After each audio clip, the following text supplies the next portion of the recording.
पल educational group YouTube च्यानलमा यहाँहरूलाई स्वागत छ। यो भिडियोमा grade 11 physics unit wave and optics lesson reflection by plane and curve mirror model 2 inclination between two plane mirror अन्तर्गत एमसिक्यू लिएर उपस्थित भएका छौँ। आउनुहोस् मोडेल 2 अन्तर्गत पर्ने केही एमसिक्यूहरू छलफल गरौँ।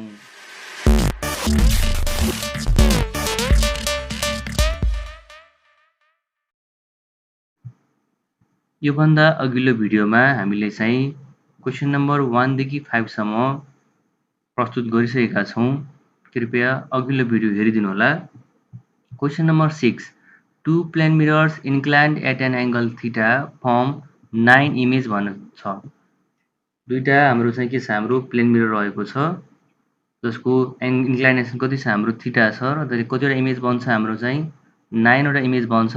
Object place symmetrically between them, then we have to find के हो, हाम्रो थीटा भनेको छ है त। कुन चाहिँ हाम्रो आन्सर हुन्छ तपाईँले गेस गर्नु होला र तपाईँहरू गेस गरिसक्नु होला। आउनुहोस् चेक गरौँ। दुईटा मिरर, यो फर्स्ट मिरर हो, यो के छ, हाम्रो सेकेन्ड मिरर रहेको छ, यसरी इन्क्लाइन छ। सपोज यो बिचको एङ्गल कति हो, हाम्रो यो थीटा हो है त। यो कति हो, थीटा हो। हामी थीटा फाइन्ड आउट गर्नुपर्ने छ र क्वेसनले के भनेको छ, object placed symmetrically between them भनेको छ। यसको मिनिङ के हुन्छ भन्दा, सिमेट्रिकली भनेको जस्तो यो हाम्रो यो थीटालाई के गर्ने, बाइसेक्ट गर्ने। बाइसेक्ट भनेको हाफ गर्ने। सपोज यो एङ्गल कति हो, हाम्रो 36 डिग्री हो भने 36 लाई 2 ले डिभाइड गर्दा कति हुन्छ, 18 डिग्री हुन्छ। यसरी के गर्ने, त्यसैबाट के गर्ने, 18 बाट हामीले के गर्ने, लाइन तान्ने, यसलाई भन्छ बाइसेक्टर। त्यो भनेको यो एङ्गललाई के गरेको, हाम्रो बाइसेक्ट गरेको, आधा गरेको। यो हाम्रो लाइनमा यो जुन डटेड लाइन छ हाम्रो चाहिँ यहाँनिर के राख्ने, हामीले अब्जेक्ट राख्ने। यो सिमेट्रिकल भनेको छ। सिमेट्रिकली बिट्विन भनेको यही बुझिन्छ है त। यो लाइनको कुनै एउटा पोइन्टमा के गरे, हामीले अब्जेक्ट छ। सपोज अब्जेक्ट यहाँनिर छ। त्यस्तो अवस्थामा कतिवटा एङ्गल कति हुन्छ भन्ने कुरामा छ। हेर्नुहोस्, theta be the angle between two plane mirrors. दुईटा प्लेन मिरर बिचको एङ्गल कति हो, थीटा हो भने इफ यो 360 लाई के गर्ने, थीटाले डिभाइड गर्दा कति हुन्छ, इभन इन्टिजर आउँछ। एक्ज्याक्टली डिभाइड हुनु पऱ्यो। यहाँनिर चाहिँ एक्ज्याक्टली भनेको ठ्याक्कै डिभाइड जानु पऱ्यो। त्यस्तो अवस्थामा र डिभाइड गरेर इभन इन्टिजर आउँछ। त्यो भनेको 2 आउँछ, 4 आउँछ, 6 आउँछ। यस्तो हाम्रो इभन आउँछ भने त्यो बेला हामीले फर्मुला हामीले युज गर्नुपर्ने हुन्छ। एन भनेको नम्बर अफ त्यो हाम्रो image. Whatever the location of object between two plane mirrors भनेको छ। अब्जेक्ट के छ भन्दा, हाम्रो चाहिँ डिभाइड गरिसके पछाडि यो इभन आउँछ भने अब्जेक्ट जहाँसुकै होस् है, जहाँसुकै राख्दा पनि, अथवा यहाँ एसिमेट्रिकली सिमेट्रिकली जहाँ हुँदा पनि हामीले फर्मुला युज गर्छौँ। के हुनु पऱ्यो, मात्र यसरी डिभाइड गर्दा इभन इन्टिजर आउँछ भने है त। हेर्नुहोस्, अब चेक गरौँ। N equals to 360 divide by theta minus 1 भयो। हामी नम्बर अफ इमेज कति बनेको छ, एन भनेको छ। एन हामीले पुट गऱ्यौँ। एनको ठाउँमा 9 पुट गर्दा एन प्लस 1 10 भयो होइन। त्यसरी त्यो 360 लाई 10 डिभाइड गर्दा कति आउँछ, 36 आउँछ। हाम्रो आन्सर कति हो, 36। सायद तपाईँहरू गेस मिल्यो होला।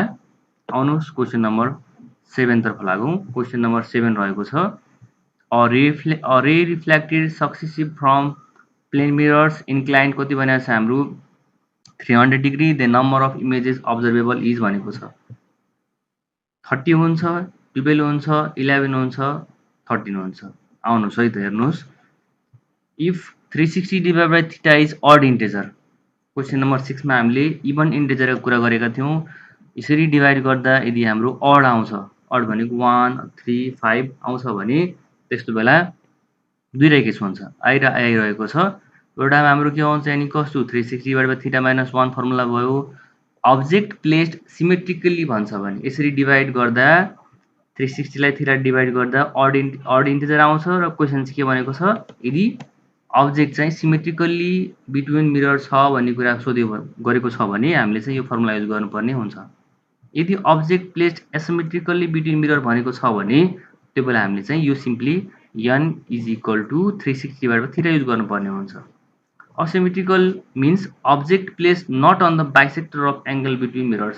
जुन हामीले अघि लाइन भनेको थियो नि, बाइसेक्ट गरेको लाइन, त्योभन्दा त्यहाँनिर हुनु भएन, त्योभन्दा माथि तल हुनु पर्यो है त।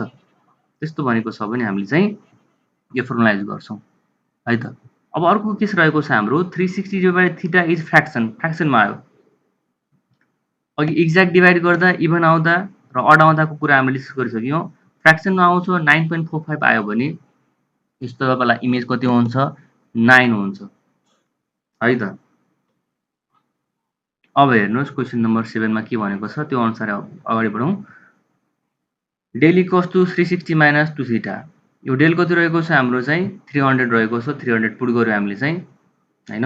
यसरी हामीले चाहिँ 360 माइनस 300 गर्दा कति आउँछ 60 बच्छ। 360 लाई 2 ले डिभाइड गर्दा कति आउँछ 30 आउँछ। थीटा इक्वल प्लेन मिरर बीचको एंगल 30 रहेको छ। त्यस्तो बेला 360 लाई 30 ले के गर्ने डिभाइड गर्ने। यहाँ 12 इज इभन। इभन आएको बेला के हुन्छ हामीले चाहिँ यो फर्मुला युज गर्छौं जुन क्वेसन नम्बर 6 मा हामीले डिस्कस गरिसकेका छौं। यसरी हामीले चाहिँ अब 12 माइनस 1 कति हुन्छ 11 हुन्छ। त्यसकारणले नम्बर अफ इमेज कति बन्द रहेछ हाम्रो 11 हुँदो रहेछ। 11 is the correct answer. Question number 8 when a plane mirror is placed horizontally on a level ground at a distance of 50 meters from the foot of tower, the top of tower and its image in mirror makes at the eye an angle of 90 degree. The height of the tower is भनेको छ 25 हुन्छ 50 हुन्छ 75 हुन्छ 100 हुन्छ। कुन चाहिँ हुन्छ त आउनुहोस् चेक गरौँ। यो फिगर चाहिँ हाम्रो क्वेसन अनुसार फिगर भनेको छ एबी भनेको टावर हो। टावरको हाइट कति छ हाम्रो h छ। यो एउटा यहाँ मिरर हाम्रो बनेको छ प्लेन मिरर यहाँ मिरर छ। यो मिरर देखि हाम्रो चाहिँ यो टावर फुट अफ टावर सम्मको डिस्टेन्स कति छ हाम्रो चाहिँ 50। यो बीसी कति रहेको छ हाम्रो चाहिँ 50 रहेको छ जुन क्वेसनले भनेको छ when a plane mirror is placed horizontally on a level ground at a distance of 50 meter from foot of tower। त्यो भनेको mirror is placed 50 meter from foot of tower। यो foot of tower भनेको be point बाट हैन। यो mirror हाम्रो के हुन्छ भन्दा कति टाढा राखेको छ सी पोइन्ट र बी पोइन्ट बीचको डिस्टेन्स कति हो 50 मिटर हो। यतिसम्म भयो त। And its image mirror subtends at the eye an angle of कति हाम्रो 90 डिग्री बनेको छ हैन। यसको अर्थ के हुन्छ भन्दा हामीले चाहिँ सिम्पली यो रे यसरी के हो यसरी हाम्रो यो टपबाट यसरी आयो त्यो हाम्रो रिटर्न भयो। हामीले यहाँबाट हेर्नु पर्ने हुन्छ हैन। हो यसको इमेज कता बन्छ हाम्रो बिहाइन्ड द मिरर बन्छ भनेपछि के हुन्छ भन्दा यो एंगल कति रहेको छ हाम्रो 90 रहेको छ जुन क्वेसनले भनेको छ। भनेपछि यो 90 हो भने एसीबी कति हुन्छ हाम्रो चाहिँ हैन। एसीबी हैन यहाँ मिस्टेक भएछ हाम्रो चाहिँ एसीबी हैन। एसी सपोज यो पोइन्ट हाम्रो डी बन्छ भने एसीडी कति हाम्रो 90 हो भने एसीबी कति हुन्छ यहाँ डिभाइड गर्दा 90 लाई 2 डिभाइड कति हुन्छ 45 हुन्छ। आउनुहोस् है त। In right angle triangle ABC यो एबीसी मा tan 45 equals to h by कति 50। एसीबी कति हुन्छ 45 हुन्छ है त। किनकि यो हाम्रो एसी यो डी पोइन्ट हो भने एसीडी कति हो 90 हो जुन क्वेसनले भनेको छ। भनेपछि किनकि हाम्रो यो पोइन्ट भनेको त टप अफ द इमेज हो हैन। यदि यो हाम्रो डी पोइन्ट हुन्थ्यो भने बीडी के हो इमेज हो। त्यसकारणले यो एसीडी कति हो 90 भनेपछि एसीबी कति हो 45। मिस्टेक भछ है करेक्सन गर्नुपर्ने छ भनेर। यसै 10 इक्वल्स टु के आउँछ h by b h by p हैन। h बाइ b यसरी हाम्रो यो कति रहेको छ हाम्रो चाहिँ बीसी कति रहेको छ 50 रहेको छ। 10 45 1 भइहाल्यो। यसो कस गर्दा h इक्वल्स टु 50 आयो। आन्सर कति हाम्रो 50 हो है त। The number of images formed by two plane mirrors inclined at an angle 70 degree with each other, an object is placed between the mirrors, the number of images formed will be भनेको छ। यो तपाईहरुको लागि हामीले विशेष question लिएर आएको छौं। अब यसको कुन चाहिँ आन्सर हाम्रो करेक्ट हुन्छ 3 4 5 6 तपाईहरुले चाहिँ यसको आन्सरलाई कमेन्ट बक्समा दिनु होला। र तपाईको के थप जिज्ञासा छन् भने त्यो सम्बन्धी क्वेशन पनि तपाईहरुले कमेन्ट बक्समा राख्नु होला। हाम्रो टिम मिलेर तपाईहरुको जिज्ञासालाई मेटाउने छ। यतिन्जेल भिडियो हेरी साथ दिनुभएकोमा यहाँहरुलाई हार्दिक धन्यवाद।